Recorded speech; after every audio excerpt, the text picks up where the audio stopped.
If you're a woman over 50 and you've ever felt like the world stopped seeing you, if you walk into a room and feel like you've become invisible, if you've started to believe that being noticed, being valued, being truly seen is something that ended with your youth, I need you to stop right there.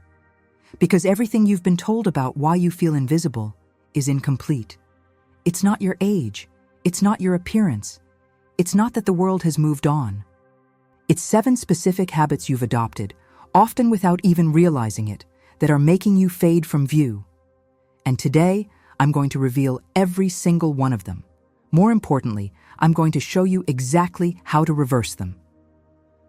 Society has convinced women over 50 of a devastating lie. The lie says that invisibility is inevitable, that after a certain age, you're supposed to step back, make room, fade gracefully into the background, that your time in the spotlight is over, that your voice matters less, that your presence is optional.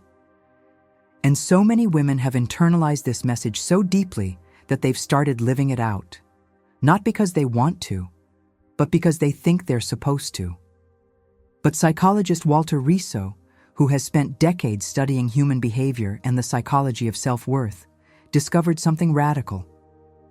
The women who remain visible, magnetic, and powerful after 50 are not the ones who look the youngest. They're not the ones with the most money or the perfect bodies. They are the women who refuse to adopt the 7 habits of invisibility. And today, you're going to learn what those habits are. You're going to understand why you fell into them. And you're going to walk away with practical, actionable tools to break free. Walter Riso teaches that invisibility is not a biological inevitability. It's a behavioral choice. And I know that might sound harsh, but stay with me. Because if invisibility is a choice, even an unconscious one, that means visibility is also a choice. And that means you have power. Power you may have forgotten you had. Power to reclaim your presence starting today. Let me be clear about what I mean by invisible. I'm not talking about literal invisibility.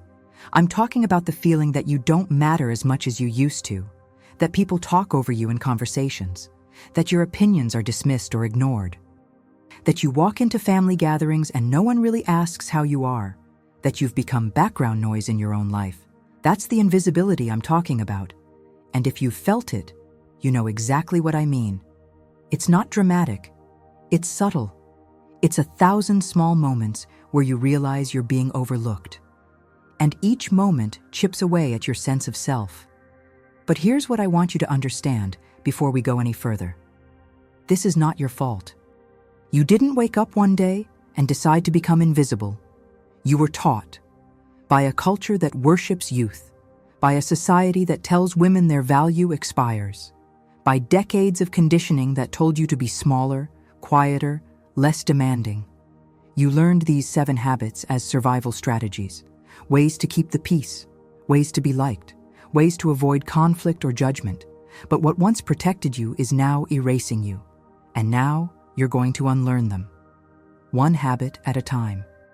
Over the next minutes, I'm going to walk you through each habit in detail, what it is, why women over 50 fall into it, the psychological roots, the exact steps to break it, and a real story of a woman who transformed her life by changing this one behavior. This is not theory. This is transformation. This is actionable. This is for you. But before we dive in, I need to ask you for one thing. If you're a woman over 50 who is tired of feeling unseen, who knows there's more to you than what the world reflects back, who is ready to reclaim your presence, not by begging for attention, but by refusing to hide, subscribe to this channel right now. This is Enough and Whole. This is your space. This is where we remind each other that you are not fading. You are not optional. You are not invisible unless you choose to be. Hit subscribe. Turn on notifications. Join thousands of women who are choosing visibility. Let's do this together. Now, let's begin. Let's uncover the 7 habits that are making you invisible, and let's dismantle them one by one. The first habit that makes women over 50 invisible is this. You apologize for existing. And I don't just mean you say the word sorry too much, though you probably do. I mean you live in a constant state of apology. You apologize for taking up space. You apologize for having needs. You apologize for speaking. You apologize for being inconvenient. You apologize for being alive. And every apology is a signal that says, I don't really belong here. Please tolerate my presence. I'll try not to be a burden. Think about how often you do this. You walk into a room and say, sorry I'm late, even when you're on time. You ask a question and start with, sorry to bother you. You express an opinion and preface it with, I'm sorry if this is stupid, but you need help and you say, I'm so sorry to ask. You exist and you apologize for it, over and over, day after day. And the world hears that apology, and it treats you accordingly. It dismisses you, it ignores you, it forgets you were even there. Walter Riso calls this emotional self-erasure. It's the act of shrinking yourself so small that you become invisible. Not because anyone forced you to shrink, but because you learned that being small is safer than being seen. That being quiet is safer than being heard. That being apologetic is safer than being assertive. And for a long time, maybe that was true. Maybe being small kept you safe from criticism, from conflict, from rejection. But now it's not keeping you safe. It's keeping you invisible. Why do women over 50 fall into this habit more than any other age group? 3 reasons. First, you've had a lifetime of conditioning. From the time you were a little girl, you were taught that taking up space is unladylike, that speaking too loudly is aggressive, that asserting your needs is selfish, that good women are accommodating, flexible, selfless, and for 50 years, you've practiced being small. It's become automatic. You don't even realize you're doing it anymore. Second, internalized ageism. You've absorbed the cultural message that older women should recede, that your time has passed, that younger voices are more important, that you had your turn and now it's time to step aside. So you do, not because you want to, but because you think that's what you're supposed to do. You think that taking up space at 50, 55, 60 is inappropriate, embarrassing, desperate, so you shrink to avoid judgment. Third, fear. You're afraid that if you stop apologizing, people will call you difficult, aggressive, too much, demanding, selfish. And those labels feel terrifying. Because your whole life, you've been taught that those labels are the worst things a woman can be. So you stay small to stay safe. You apologize to stay liked. You shrink to stay acceptable. But here's what Walter Riso teaches. The judgment you fear already happened. The world already decided you're invisible. It already dismissed you. It already stopped seeing you. So what exactly are you protecting by staying small? You're not avoiding judgment. You're confirming it. The moment you stop apologizing for existing, you shatter the invisibility. And yes, some people won't like it. Some people will be uncomfortable. Some people will call you names. But the right people, the people worth your energy, will finally see you. And more importantly, you will finally see yourself. So how do you break this habit? How do you stop apologizing for existing when you've spent 50 years doing exactly that? Let me give you 4 concrete steps. 4 practices you can start today, not tomorrow, not next week, today. Step 1, apologize audit. For the next 7 days, I want you to count how many times you say sorry. Not genuine apologies for actual mistakes, but reflexive apologies. Sorry for asking a question. Sorry for having an opinion. Sorry for needing something. Sorry for existing. Every time you catch yourself, make a mental note. Or better yet, write it down. You will be shocked by the number. Most women count 50 to 100 unnecessary apologies in a single week. That's 50 to 100 times you told the world you don't belong. Once you see the pattern, you can start changing it. Step 2, replace apologies with statements. This is the practical application. When you're about to say sorry, pause, take a breath, and rephrase. Instead of, sorry to bother you, but I have a question, say, I have a question. Do you have a minute? Instead of sorry if this is stupid, but I disagree, say, I see it differently. Here's why. Instead of, I'm so sorry to ask, but could you help me? Say, I need help with this. Are you available? No apology. Just a clear, direct statement. You're not being rude, you're being present, and presence is the opposite of invisibility. Step 3. Physical posture shift. Your body teaches your brain. If you apologize with your body, hunched shoulders, downcast eyes, taking up as little space as possible, your brain believes you should apologize. So we're going to reverse that. Right now, wherever you are, sit up straight. Roll your shoulders back. Plant your feet flat on the ground. Open your chest. Lift your chin. This is not about appearing confident. This is about signaling to your nervous system that you have the right to be here. Do this every single day, multiple times a day. Eventually, your body will start to believe it. And when your body believes it, your words follow. Step 4. Practice the unapologetic statement. Once a day, say something you would normally apologize for without the apology. Start small. At a coffee shop, if they get your order wrong, instead of sorry, but I ordered a latte, not a cappuccino, say, excuse me, I ordered a latte. Can we fix this? At a meeting, if someone interrupts you, instead of apologizing and trailing off, pause, then say calmly, I wasn't finished, and continue. You're not attacking. You're not being rude. You're simply refusing to apologize for existing. And that refusal is the first step toward visibility. Let me tell you about Patricia. She's 59. She came to a workshop I hosted and told me she felt like a ghost in her own life. Her adult children barely acknowledged her. Her husband made decisions without consulting her. Her friends talked over her in conversations. She said, it's like I'm there, but I'm not really there. I asked her how she usually starts conversations. She said, I usually say, sorry to interrupt, but, or I'm sorry if this is a bad time, but, there it was. She was apologizing for existing before she even opened her mouth, and the world was taking her at her word. I challenged her to go 1 week without apologizing unless she'd genuinely done something wrong. Just 1 week. No sorry for speaking. No sorry for needing something. No sorry for having an opinion. She said it was the hardest thing she'd ever done. Her instinct to apologize was so strong she'd catch herself mid-word. But she kept going. And by the end of the week, something shifted. Her husband asked her opinion on a decision he'd been making alone for years.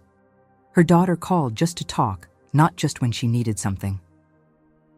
A friend said, you seem different lately, more confident. Patricia told me 2 months later, I didn't change them.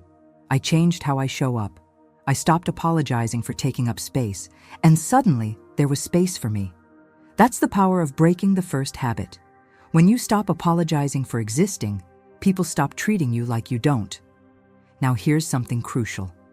The first habit is about words and posture. But the second habit is about something deeper. It's about what you're doing with your body and how you're moving through the world. Because invisibility is not just verbal, it's physical. And most women over 50 have physically shrunk themselves without even realizing it. What I'm about to share with you is one of the most overlooked aspects of visibility. And when you fix this, people will notice you differently immediately. Stay with me. The second habit that makes women over 50 invisible is dressing to disappear. And before you think this is about fashion or trends or trying to look younger, stop.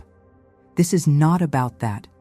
This is about the choice, conscious or unconscious, to make yourself visually invisible, to dress in a way that says, don't look at me. I'm not here. Please let me blend into the background. Most women over 50 have a closet full of the same colors: black, gray, navy, beige, brown, neutral, safe, invisible. You've stopped wearing anything bright, anything bold, anything that might draw attention.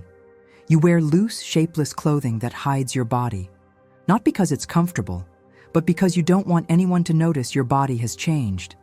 You've cut your hair short and practical because it's easier. You've stopped wearing jewelry, makeup, anything that might seem like you're trying too hard. And you tell yourself, I'm past the age of caring about how I look. I'm just being practical. But that's not entirely true, is it? You care. You just don't think you're allowed to care anymore. Walter Riso teaches that how you dress is how you feel about yourself made visible. And if you're dressing to disappear, it's because on some level, you believe you should disappear.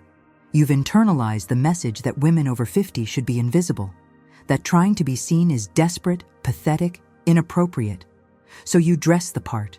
You dress like someone who doesn't matter. And the world treats you accordingly. Here's the truth. Dressing to disappear is not about age. It's about shame. Shame about aging. Shame about your body. Shame about still wanting to be seen.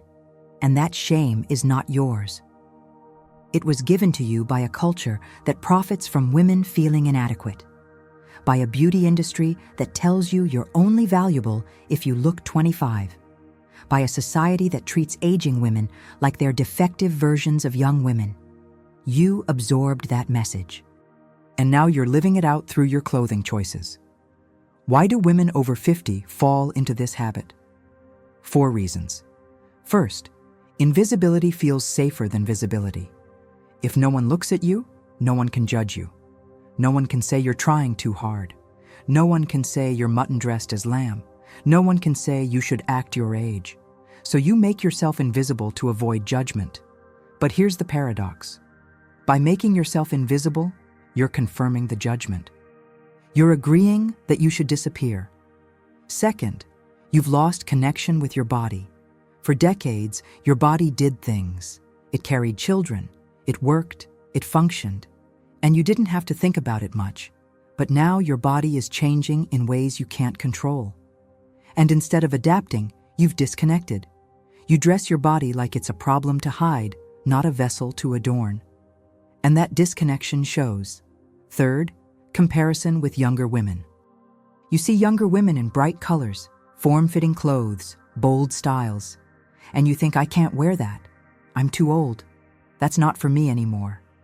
So you dress in contrast to them. They wear red, you wear beige. They wear fitted, you wear loose. You're trying not to compete. But in the process, you've made yourself invisible. Fourth, exhaustion. You're tired. Tired of trying. Tired of caring. Tired of the pressure to look a certain way. So you've given up. Not consciously, but gradually. You stopped experimenting. Stopped trying new things. Stopped caring about how you present yourself to the world. And giving up on your appearance is giving up on being seen. But here's what I want you to understand. Dressing to be visible is not about vanity. It's not about trying to look young. It's not about competing with anyone. It's about refusing to collaborate with your own erasure. It's about saying, I am here. I exist. I matter. And I will not dress like I don't. So how do you break this habit? How do you start dressing for visibility when you've spent years dressing to disappear? Let me give you 5 practical steps. Not a complete wardrobe overhaul, not a fashion makeover, just 5 intentional shifts. Step 1. Add 1 piece of color this week. Just 1. Go to your closet right now and look at the colors. If it's 90% neutral, it's time to shift. Choose 1 color that makes you feel something, not what's trendy, not what's age appropriate. What makes you feel alive? Maybe it's emerald green. Maybe it's deep purple. Maybe it's bright blue. Buy or wear 1 piece in that color this week. A scarf, a blouse, a pair of shoes. Just 1. And notice how it feels. Notice if people respond differently. Notice if you feel differently. Step 2. Replace 1 shapeless piece with 1 fitted piece. Not tight. Fitted. Something that acknowledges you have a shape, a body, a form. Most women over 50 are drowning in fabric. Oversized sweaters. Baggy pants. Loose tunics. You think you're hiding flaws, but you're hiding yourself. Find 1 piece that fits your body, not a younger version of your body. Your body now. and wear it. You'll be amazed at the difference. Step 3. Reclaim one thing you used to love wearing. There's something you wore when you were younger that you stopped wearing because you decided you were too old. Maybe it's hoop earrings. Maybe it's a red lipstick. Maybe it's a bold necklace. Maybe it's heels. Whatever it is, bring it back. Just once. Wear it and see how it feels. You might discover you're not too old. You just convinced yourself you were. Step 4. Get rid of clothes that make you feel invisible. Go through your closet and pull out everything that makes you feel frumpy, shapeless, forgettable. You know the pieces. The ones you wear because they're there, not because you like them. The ones that make you feel like you're hiding. Get rid of them. Donate them. Throw them away. Make space for clothes that make you feel seen. Step 5. Dress for yourself, not for others. This is the most important step. Stop dressing to avoid judgment from others. Stop dressing to be age appropriate. Stop dressing to fit in. Start dressing for you. What makes you feel confident? What makes you feel alive? What makes you feel like yourself? Dress for that feeling, not for anyone else's approval. Let me tell you about Elena. She's 62. For 10 years after she turned 50, she wore only black, gray, and navy. She told herself it was elegant, classic, timeless. But the truth was, she felt invisible. And she dressed to match that feeling. One day, her granddaughter said, "Grandma, why do you always wear sad colors?" That comment hit Elena hard. She realized she'd been dressing like she was in mourning. Mourning her youth, her relevance, her visibility. She decided to try an experiment. She went shopping and bought one bright purple blouse, her favorite color as a young woman. She wore it to a family dinner. Her daughter's first words were, "Mom, you look so vibrant. What's different?" Her son said, "I love that color on you." Her husband, who hadn't complimented her appearance in years, said, "You look beautiful." But here's what mattered most. Elena looked in the mirror before leaving the house and thought, "There I am. I remember me." She started slowly adding color back into her wardrobe. She bought a red scarf, a teal jacket, a pair of emerald earrings. She didn't become a different person. She just stopped hiding, and people noticed. Not because she looked younger, but because she looked present. That's the power of refusing to dress for invisibility. You're not trying to compete with anyone. You're just refusing to disappear. Now, the first 2 habits are about how you present yourself, words and appearance. But the third habit goes deeper. It's about what you accept from others. And this is where most women over 50 lose themselves completely. Because you've been taught that accepting less than you deserve is what good women do. And that teaching is destroying your visibility from the inside out. What I'm about to reveal is the habit that keeps you trapped in invisibility, even when you've fixed everything else.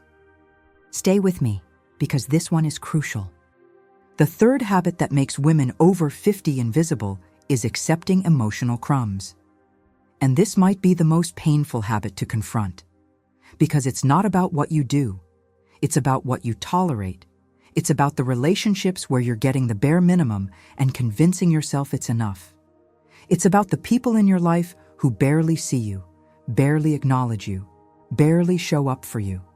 And instead of demanding more, you shrink your needs to fit their lack of effort. Emotional crumbs look like this: a partner who barely speaks to you beyond logistics, adult children who only call when they need something, friends who cancel on you repeatedly but expect you to always be available, family members who dismiss your feelings with "you're too sensitive" or "it's not a big deal," people who take and take and take and give nothing back, and you accept it, not because you think it's okay, but because you're afraid if you ask for more, you'll get nothing at all. Walter Riso teaches that you teach people how to treat you. Every crumb you accept is a lesson. And the lesson is, my presence doesn't really matter. My feelings don't really matter. I don't really matter. You're not saying it out loud, but your acceptance is saying it for you. And the people in your life are listening. They're learning that they can give you less and less, and you'll still be there. Still accommodating. Still shrinking. still accepting crumbs. Why do women over 50 fall into this habit more than anyone else? 3 devastating reasons. First, fear of abandonment. You think, if I demand more, they'll leave. And being alone at 50, 60, 65 feels terrifying. So you accept less than you deserve to avoid being alone. But here's the truth. You're already alone.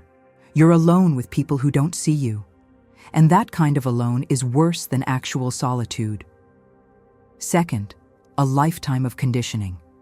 You were raised to be the giver, the nurturer, the accommodating one. Your job was to make everyone else comfortable, even at your own expense. For 50 years, you've practiced putting everyone else first. Your children, your partner, your parents, your job, everyone. And now, you've forgotten that you're allowed to have needs too. You've forgotten that your presence, your time, your emotional energy are valuable, so you give them away for free, for crumbs. Third, internalized unworthiness. Deep down, you believe you're not worth more. You believe that at your age, you should be grateful for whatever attention you get, that you're past your prime, that no one owes you anything, that you should be thankful people tolerate you at all. And that belief is poison. It's the belief that makes you accept crumbs while convincing yourself you're lucky to get them. But here's what I need you to hear. Crumbs never satisfy hunger. They only keep you alive enough to keep accepting crumbs. And every crumb you accept makes you more invisible. Because you're teaching the world that you don't require much, that you're low maintenance, that you'll take whatever they're willing to give. And the world is happy to give you less and less until you've completely disappeared. So how do you break this habit? How do you stop accepting emotional crumbs when you've been doing it for decades? Let me give you a framework.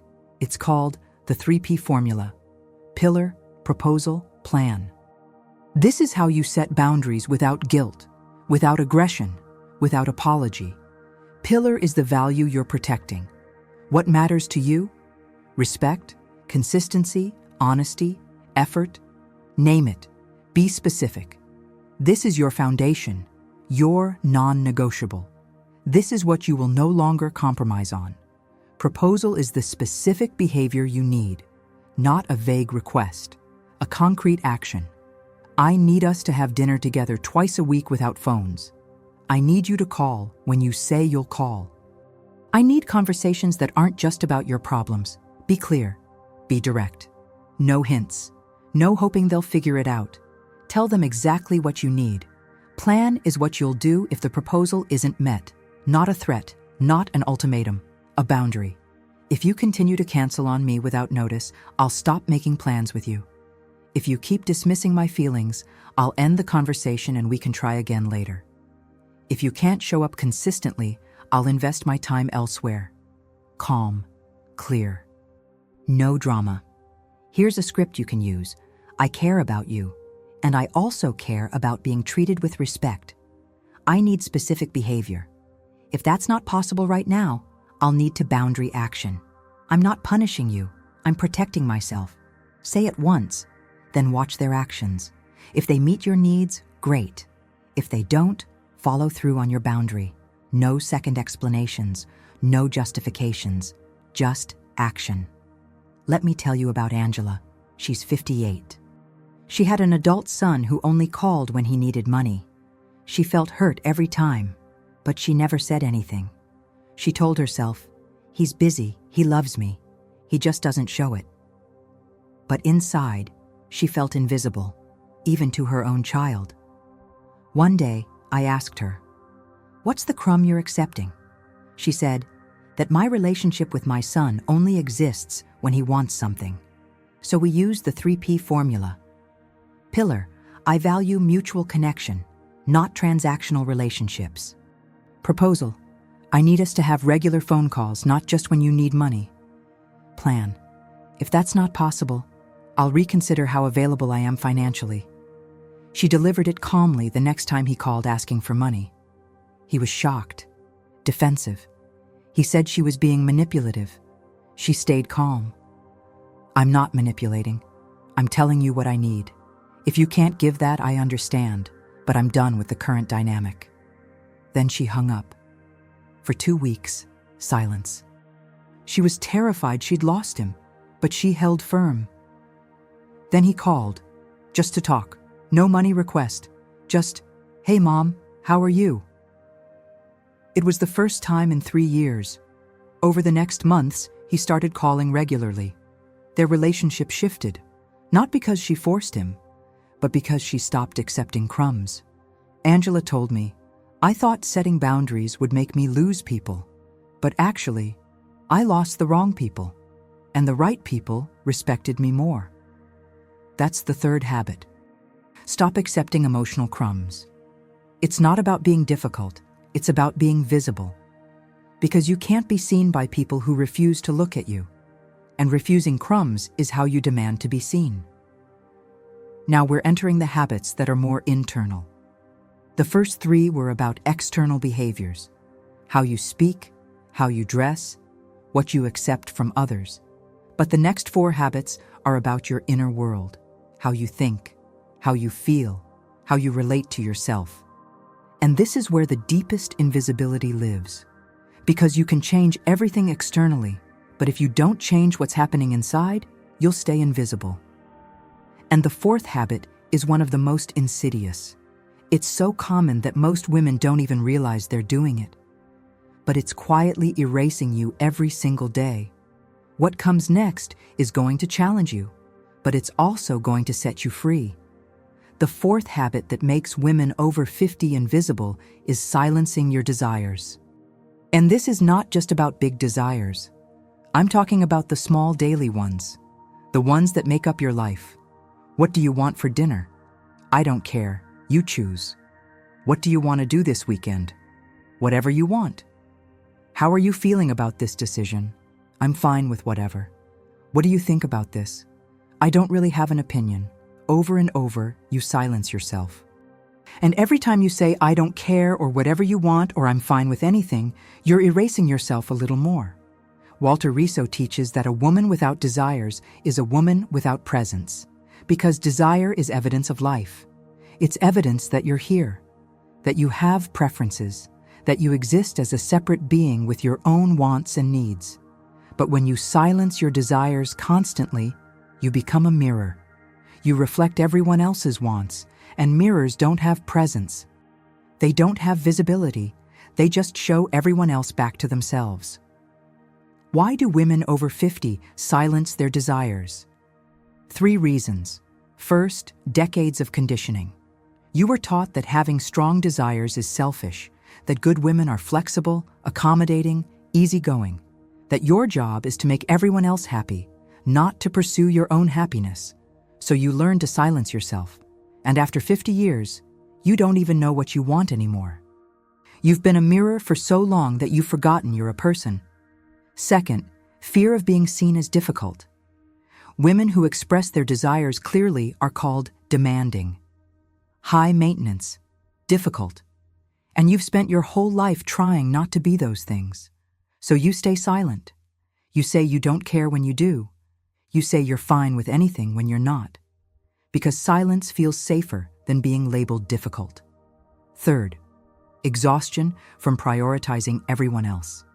For decades, you put your children first, your partner first, your parents first, your job first, everyone first, and your desires became background noise. And now, even when someone asks what you want, you don't know how to answer. You've silenced yourself for so long that your desires have gone quiet. But here's what's happening.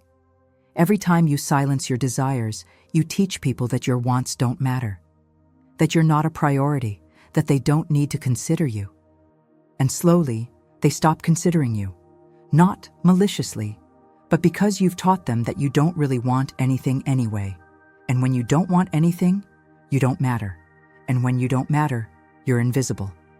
So how do you break this habit? How do you start voicing your desires when you've spent decades silencing them? Let me give you 4 steps. Step 1, desire inventory. For the next 7 days, pay attention to every time someone asks you what you want. What do you want for dinner? Where do you want to go? What do you think we should do? And before you automatically say, I don't care, pause. Ask yourself, what do I actually want? You don't have to voice it yet. Just notice it. Notice what you want. Because you can't voice desires you don't acknowledge. Step 2. Start with small assertions. Once you've noticed your desires, start voicing them. Just the small ones at first. When someone asks what you want for dinner, say, I'd like Italian tonight. When someone asks your opinion, give it. I think we should go with the blue one. When someone asks what you want to do this weekend, name something. I'd like to visit that new bookstore. You're not demanding, you're just voicing what you want. And that voicing is the beginning of visibility.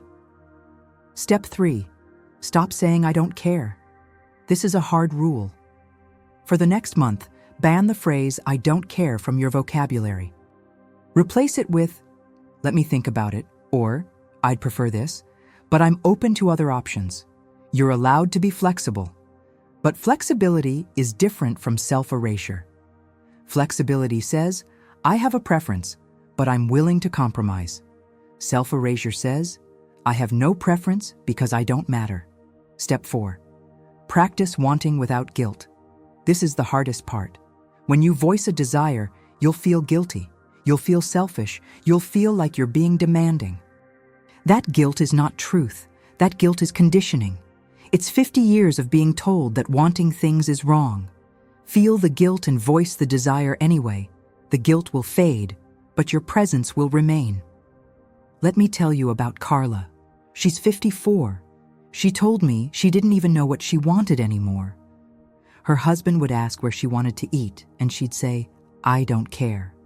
Her friends would ask what movie she wanted to see, and she'd say, whatever you want.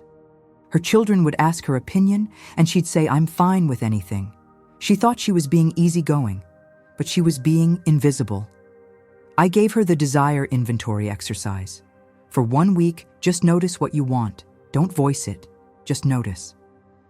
The first day, she struggled to notice anything, but by day 3, she started hearing herself. When her husband asked about dinner, she realized, I actually want Chinese food. When her friend asked about the movie, she realized, I'd rather see the drama, not the comedy. When her daughter asked about vacation, she realized, I want to go to the mountains, not the beach. She had desires. She'd just been silencing them for so long, she couldn't hear them anymore. The next week, she started voicing them. Small things first. I'd like Chinese tonight. I'd prefer the drama.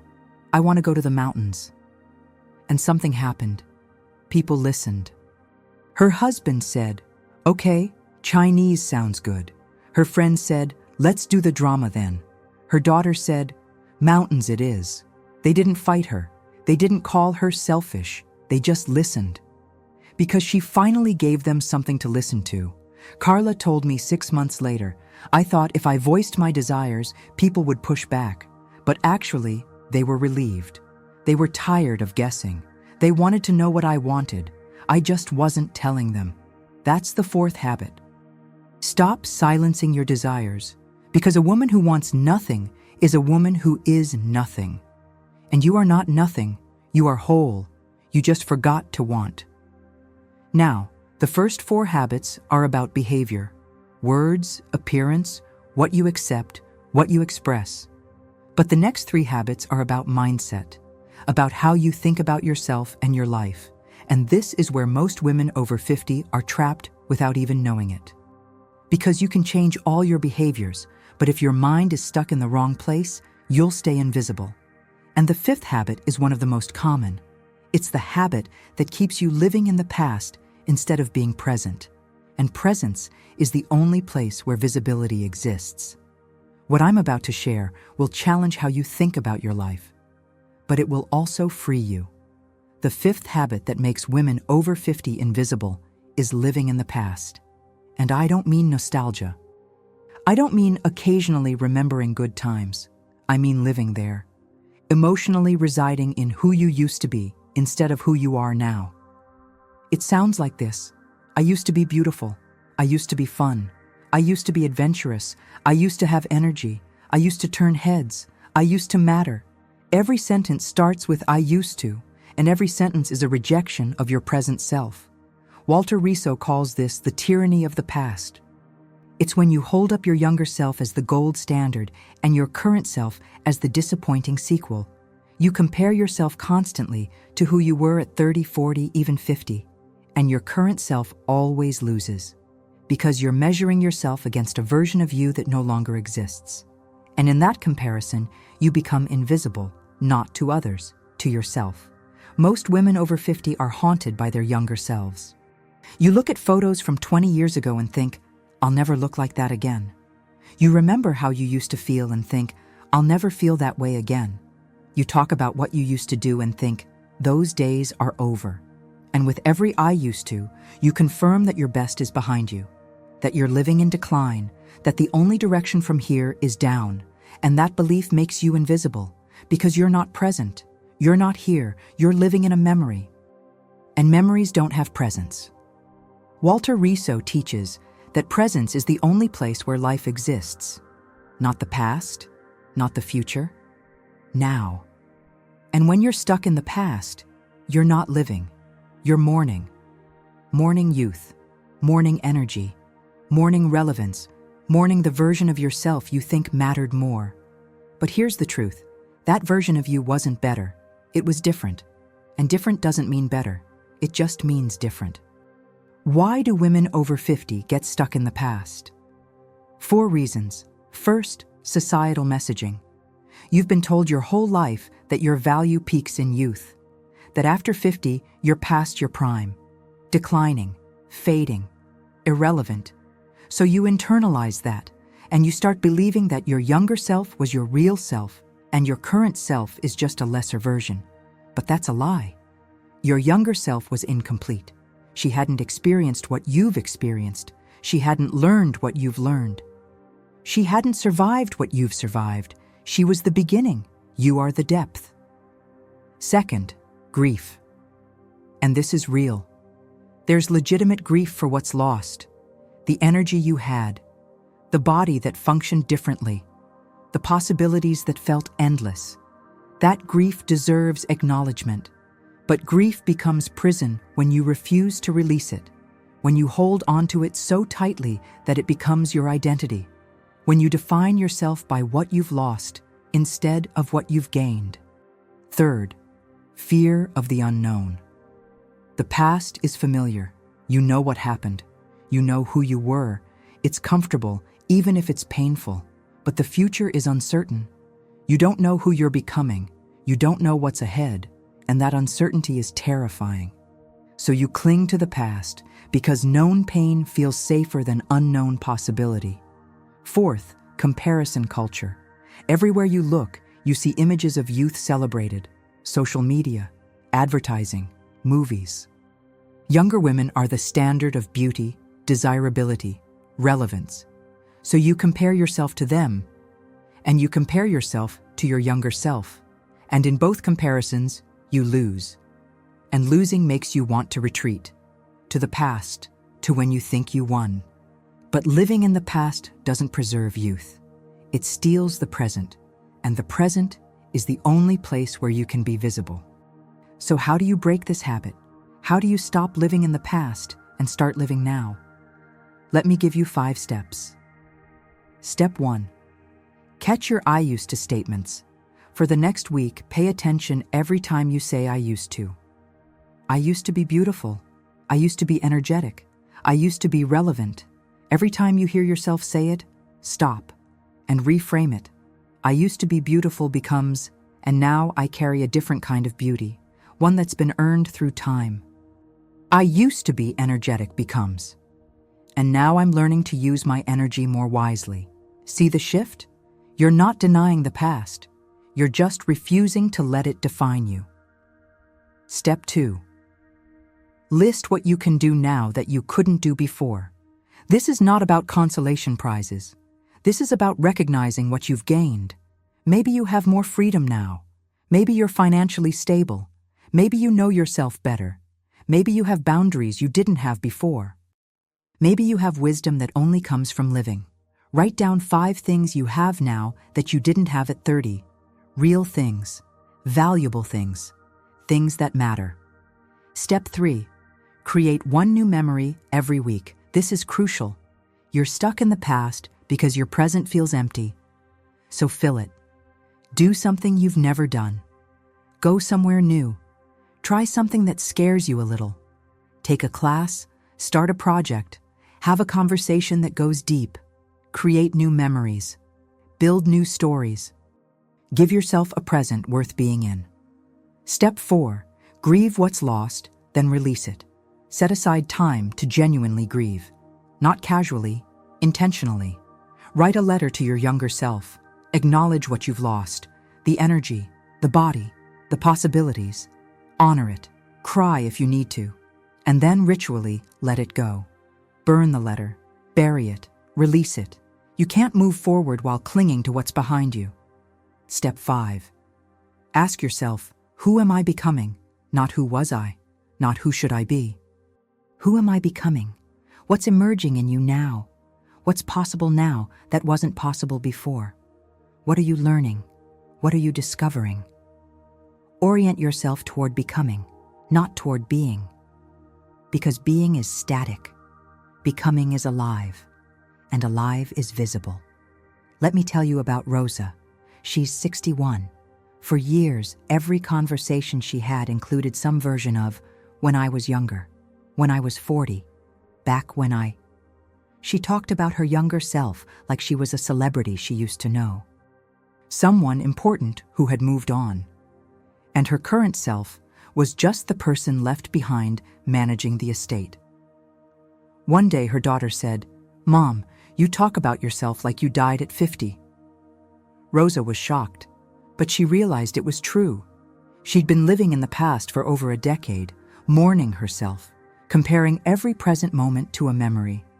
And in the process, she'd disappeared from her own life. She started practicing presence. Every time she caught herself saying, "I used to," she'd stop and say, "And now." I used to travel became, and now I'm learning to travel differently, more intentionally. I used to be adventurous became, and now I'm discovering new kinds of adventures. It felt awkward at first, forced, but slowly it became natural. She also started creating new memories. She took a pottery class, something she'd never done. She joined a philosophy discussion group. She started hiking alone on weekends. And for the first time in years, when someone asked her about herself, she talked about now. Not then, now. What she's learning, what she's discovering, who she's becoming. Rosa told me a year later, "I spent so long mourning my younger self that I forgot I'm still here. I'm still alive. I'm still becoming. And the moment I remembered that, I stopped being invisible." That's the 5th habit. Stop living in the past, because the past is where visibility goes to die. Presence is where it lives. Now we're down to the final 2 habits, and these are the ones that separate women who stay invisible from women who reclaim their presence completely. These habits are about identity, about how you see yourself, about the stories you tell yourself about who you are, and if you don't get these right, everything else falls apart. What's coming next is the habit that most women over 50 don't even realize they're trapped in. But once you see it, you can't unsee it. And once you break it, everything shifts. Stay with me. The 6th habit that makes women over 50 invisible is competing with younger women. And before you say you don't do this, hear me out. Because this competition is often unconscious. It's the way you look at a younger woman and immediately compare. Her skin, her body, her energy, her relevance. And in that comparison, you measure yourself, and you always come up short. Because you're competing on their terms, on youth. And youth is a game you've already lost by virtue of time. Walter Riso teaches that there is no competition between generations. There are different seasons, different gifts, different forms of presence. A 30-year-old has beauty. You have beauty and wisdom. She's discovering herself. You know yourself. She's full of potential. You're full of experience. These are not competitors. These are different offerings. But when you see younger women as threats, as evidence of what you've lost, as the reason you're invisible, you make yourself small. And smallness is the opposite of visibility.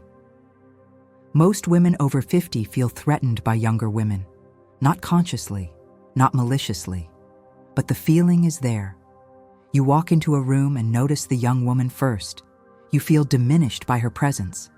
You either try to compete, dressing younger, acting younger, trying to prove you still have it, or you retreat completely, confirming your invisibility. Either way, you lose. Because you're playing a game that doesn't exist except in your mind. Why does this happen? 3 reasons. First, cultural conditioning. You've been taught that youth is the pinnacle, that after youth comes decline, that younger is better. So you internalize the belief that younger women are replacing you, taking your place, making you obsolete. But here's the truth. They're not taking anything from you. They're just existing, and their existence doesn't diminish yours. Second, insecurity. When you don't know your own worth, you look for it in comparison. And younger women become the measuring stick. If you're more attractive than them, you feel valuable. If you're less attractive, you feel worthless. But your worth was never about comparison. It was always intrinsic, and as long as you're looking outward for it, you'll never find it. Third, scarcity mindset. You believe there's only so much attention, so much value, so much space in the world. And if younger women are getting it, that means there's less for you. But that's not how presence works. Attention is not finite. Value is not finite. Space is not finite. Another woman's visibility doesn't steal yours, unless you believe it does. And then it becomes a self-fulfilling prophecy. So how do you break this habit? How do you stop competing with younger women when it's been unconscious for years? Let me give you 4 steps. Step 1. Notice the comparison. For the next week, pay attention every time you see a younger woman and your mind immediately compares. Notice the thought. She's prettier than me. She's more relevant than me. She has what I lost. Just notice it. Don't judge it. Don't fight it. Just see it. Because you can't change what you don't see. Step 2. Shift from comparison to appreciation. When you notice the comparison, actively shift. Instead of, she's prettier than me, think, she's beautiful. Full stop. No comparison. Just appreciation. Instead of, she's more relevant, think, she's in a different season. Not better, different. You're training your brain to see beauty without measuring yourself against it, to see presence without feeling diminished by it. Step 3. Celebrate your season. You have things a 30-year-old doesn't have. Depth, wisdom, self-knowledge, boundaries, freedom from needing approval, resilience, life experience. Stop dismissing these as consolation prizes. They're not. They're your actual gifts, and they're valuable. More valuable than smooth skin and endless energy. Because beauty fades, wisdom grows. Celebrate what you have, not what you lost. Step 4. Mentor. Don't compete. When you see a younger woman, instead of feeling threatened, feel curious, generous, protective. You were her once. She'll be you one day. There's continuity there, not competition. If you have wisdom she needs, offer it. If she's struggling with something you've overcome, help. When you become the woman who builds up younger women instead of competing with them, you become unforgettable. Because generosity is magnetic, insecurity is repellent. Let me tell you about Linda. She's 58. She worked in an office with mostly younger women, and every day she felt invisible next to them. They were vibrant, energetic, effortlessly beautiful, and she felt like the old relic in the corner. She started dressing younger, trying to keep up, using their slang, laughing at their jokes even when she didn't get them. She thought if she could blend in, she'd matter. But it had the opposite effect. She looked desperate, and desperation makes you invisible. One day, a 28-year-old colleague came to her in tears. She was overwhelmed, scared, didn't know if she could handle the pressure. Linda's instinct was to dismiss her. "You're young. You'll figure it out." But something stopped her. She remembered being 28, feeling exactly that way. So instead she said, "Sit down, let's talk." She shared her own story, how she'd felt the same way at that age, what she'd learned, what she wished she'd known. The young woman listened like Linda was handing her gold. She said, "I've never had someone just understand like this." Linda realized, "I don't need to be 28 to matter. I need to be 58. Because I have something she doesn't. And it's valuable." Linda stopped competing, stopped trying to be younger, started being herself, and something shifted. Younger colleagues started coming to her for advice, for perspective, for wisdom. She became known as the person who builds people up. And ironically, she became more visible than ever, not by competing, by being exactly who she was. 58. Wise, generous, present. Linda told me, "I wasted years trying to compete with younger women. But the moment I stopped, I realized there was no competition, just different seasons, and my season is just as valuable." That's the 6th habit. Stop competing with younger women, because you're not in competition, you're in collaboration. And collaboration creates visibility for everyone. Now we're at the final habit, and this is the one that holds all the others together, because you can break the first 6 habits, but if you don't break this one, you'll slip back into invisibility. This habit is the root, the foundation, the core belief that's been driving everything else. And when you break this habit, everything changes. Not just your visibility, your entire life. What I'm about to share is the most important part of this entire video. Stay with me. The 7th and final habit that makes women over 50 invisible is waiting for permission to live. This is the habit that underlies all the others. You're waiting for someone, anyone, to give you permission to take up space, to be visible, to want things, to matter. You're waiting for your partner to notice you, your children to validate you, society to tell you it's okay to exist. And while you wait, you disappear. Because no one is coming to give you permission. You have to give it to yourself. Walter Riso teaches that the only permission you need to live fully is your own. But most women over 50 don't believe that. You believe you need external validation, external approval, external permission. So you wait. You wait to pursue dreams. You wait to make changes. You wait to speak up. You wait to be seen. And the waiting itself makes you invisible because you're not acting. You're not living. You're waiting for someone else to greenlight your existence. Why do women over 50 wait for permission? 4 devastating reasons. First, a lifetime of seeking approval. From childhood, you learned that being good meant getting approval from parents, teachers, partners, bosses. You've spent 50 years performing for approval. And now, even when no one's watching, you're still waiting for the applause. For someone to say, "Yes, you're allowed to want this. You're allowed to be this." But that approval never comes. Not because you don't deserve it, but because you're waiting for something that only you can give yourself. Second, fear of judgment. If you give yourself permission to be visible, to take up space, to live fully, people might judge you. They might call you selfish, inappropriate, too much.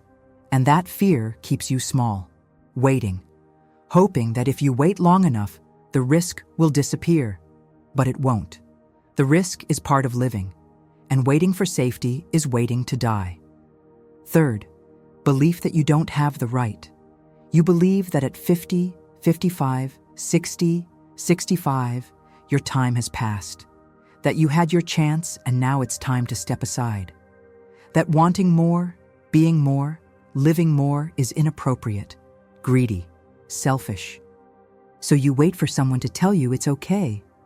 But no one will. Because the culture wants you small, wants you quiet, wants you waiting. Waiting women are invisible women. Fourth, exhaustion. You're tired. Tired of fighting. Tired of trying. Tired of proving. So you've given up on giving yourself permission. You've outsourced it. If someone wants me, they'll show it. If I matter, someone will tell me. If I'm allowed to live, someone will give me permission. But that's not how it works. No one is coming. You are the permission you've been waiting for. So how do you break this habit? How do you stop waiting for permission and start living now? Let me give you the final 4 steps, the most important 4 steps in this entire video. Step 1. Identify what you're waiting for permission to do. Write it down. What have you been putting off? What have you been saying you'll do when the time is right? When you have permission? When someone encourages you? Travel, change careers, leave a relationship, start a project, speak up, write it down, all of it. Because you can't stop waiting if you don't know what you're waiting for. Step 2. Give yourself permission. Right now.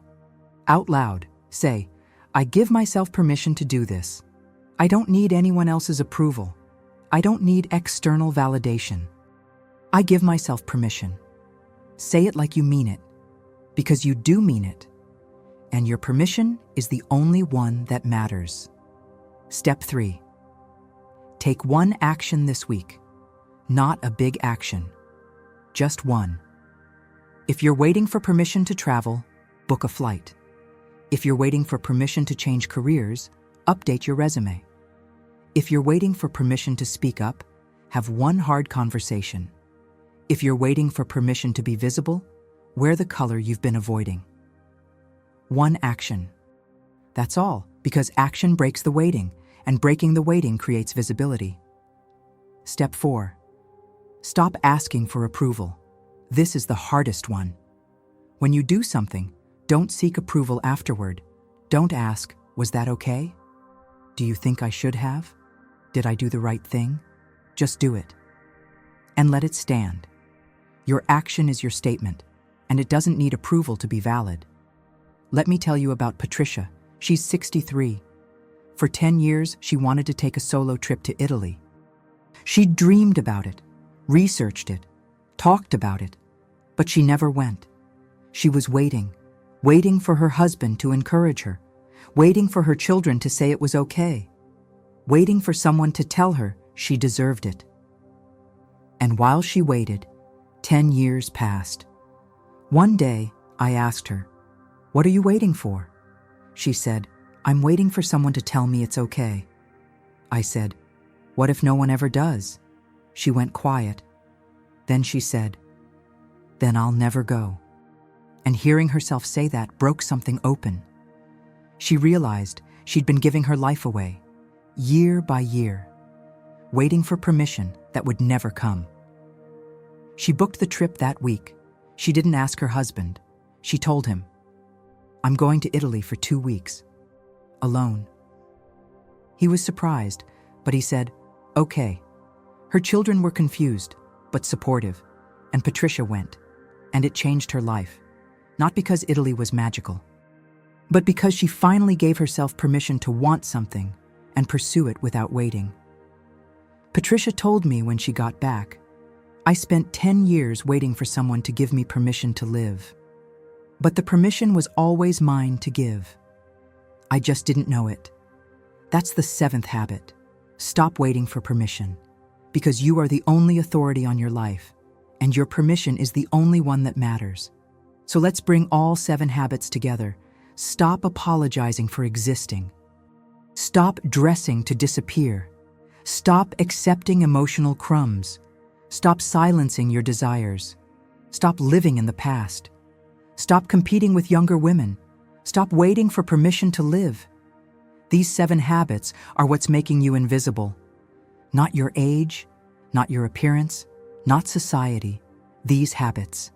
And every single one of them is reversible, breakable, changeable, starting today. Walter Riso teaches that invisibility is not a sentence. It's a choice. And visibility is also a choice. You've been choosing invisibility through these 7 habits. And now you can choose visibility by breaking them, One habit at a time, one day at a time, one decision at a time. Here's what I want you to do right now. Choose one habit, just one. The one that resonated most, the one that hurt to hear because you recognized yourself in it. And for the next 7 days, focus only on breaking that one habit. Don't try to fix everything at once. Just one. Practice it, notice it, change it. And after 7 days, come back to this video, watch it again, and choose another habit. 7 habits, 7 weeks. And by the end, you will not be the same woman you are today. You will be visible, not because you changed who you are, but because you stopped hiding. And now I need 3 things from you before you go. First, if you haven't subscribed yet, do it now. This channel, Enough and Whole, is your space. This is where women over 50 come to remember their power, to reclaim their presence, to refuse invisibility. Subscribe and be part of this community. We need you here. Second, go to the comments right now and tell me which of these 7 habits hit you hardest. Which one are you going to break first? I read every single comment, and I want to hear from you. Let's build this together. Third, share this video with one woman who needs to hear it. Your sister, your friend, your mother, someone who's been feeling invisible. Someone who needs to remember that visibility is a choice. Send it to her, right now. Because the world needs more visible women over 50. Women who refuse to fade. Women who know they matter. Women like you. You are not invisible because you're old. You're invisible because you adopted 7 habits that erased you. And now you know what those habits are. And now you can break them. One by one. Until you're not just visible. Until you're unforgettable. You are not too old. You are not too late. You are not invisible. You are enough. You are whole. Welcome back to your power.